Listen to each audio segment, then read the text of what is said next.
নবীজির দোয়া কিভাবে কবুল হয় একটা ঘটনা শোনাইয়া দেই। সর্বাধিক হাদিস বর্ণনাকারী সাহাবী হযরত আবু হুরায়রা রাদিয়াল্লাহু তাআলা আনহু। উনি ইসলাম গ্রহণ করলেন, কিন্তু ওনার মা ছিল মুশরিকা। ওনার মা বৃদ্ধ মহিলা, মা মুশরিকা। আবু হুরায়রা নবীজির কাছে আসেন। মা সব সময় আবু হুরায়রাকে বকাঝকা দেয়, গালিগালাজ করে, বিভিন্নভাবে শারীরিকভাবে নির্যাতন করে, মারপিট করে।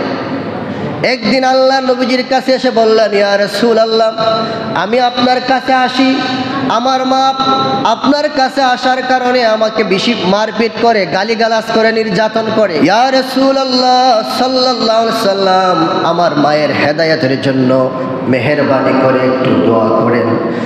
আল্লাহ নবী দুই হাত মুবারক উত্তোলন করলেন। সুবহানাল্লাহ বলেন।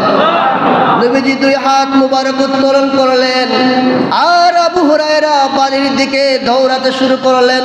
পিছনে অনেক সাহাবায়ে কেরাম বলতেছেন, রে আবু হুরায়রা, তুমি দৌড়াতেছো কেন?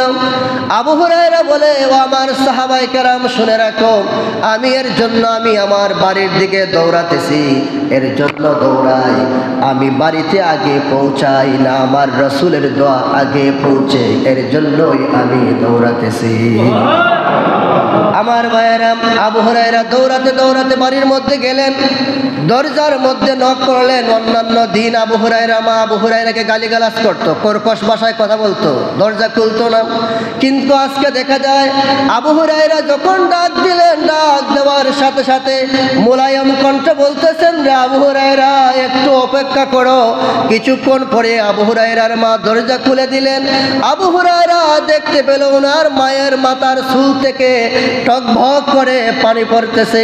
আবু হুরায়রার আর বুঝতে বাকি রইল না, আমি বাড়িতে পৌঁছার পূর্বে আমার রাসূলের দোয়া আল্লাহ কবুল করেছে। আবু হুরায়রার মা ডাক দেখো, আবু হুরায়রা, আর দেরি করা যাবে না, অনেক সময় লেট হয়ে গেছে, রাসূলের দরবারে নিয়ে যাও, কালমা পড়াইয়া আমাকে মুসলমান বানাও।